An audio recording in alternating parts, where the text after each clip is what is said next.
Hi friends అందరికీ welcome back to our channel. నేను మీ chef చిట్టీనండి.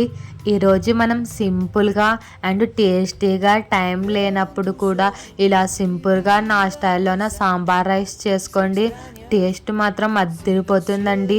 Dinner లేకైనా lunch లేకైనా ఇలా try చేయండి. ముందుగా ప్రాసెస్ చూసేద్దామండి. ఒక పావు కప్పు బియ్యం తీసుకొని పావు కప్పు బ్యాళ్ళు తీసుకొని రెండింటిని కలిపేసి ఒక 2 టైమ్స్ బాగా వాష్ చేసుకోవాలండి. బాగా వాష్ చేసుకొని ఒక 1/2 అవర్ నాననిద్దాం. కుక్కర్ది తీసుకొని అందులోన 2 టేబుల్ స్పూన్ల ఆయిల్ వేసుకోవాలండి. అది కొంచెం హీట్ అయ్యాక అందులోకి శనగపప్పు వేసుకోవాలి. అందులోనే జీలకర్ర ఆవాలు కూడా వేసుకోవాలండి. అందులోనే కొంచెం ఇంగువ కూడా వేసుకోండి. ఇంగువ అనేది ఆప్షనల్ అండి, వేసుకుంటే వేసుకోవచ్చు లేకుంటే లేదు.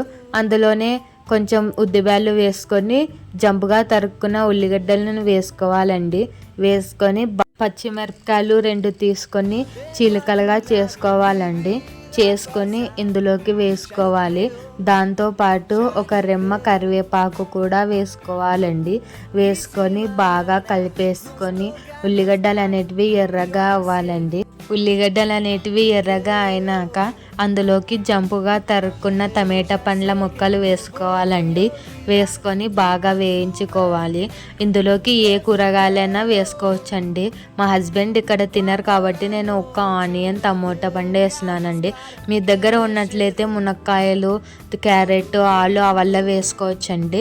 సో అలా వేసుకొని అందులోకి తగినంత ఉప్పు, పసుపు, కారం, కొంచెం ధనియాల పొడి, సాంబార్ పొడి వేసుకొని ఒకసారి కలబెట్టుకొని మనం ముందుగా ఎంతైతే బియ్యం బ్యాళ్ళు కప్పుకి తీసుకున్నామో ఆ కప్పుకి 1కి 3 పోయాలండి. 3 పోసేసి అందులోకి మనం ముందుగా నానబెట్టుకున్న బియ్యంని కూడా వేయాలండి. అందులోనే కొంచెం బెల్లం కూడా వేసుకోండి. అది వేసుకుంటే చాలా బాగుంటుంది. సో అలా వేసుకొని మనం ముందుగా నానబెట్టుకున్న బ్యాళ్ళని బియ్యంని వేసుకోవాలండి.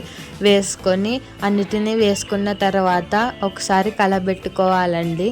కలబెట్టుకొని కుక్కర్ మూత విజిల్ వచ్చేలాగా పెట్టుకోవాలండి.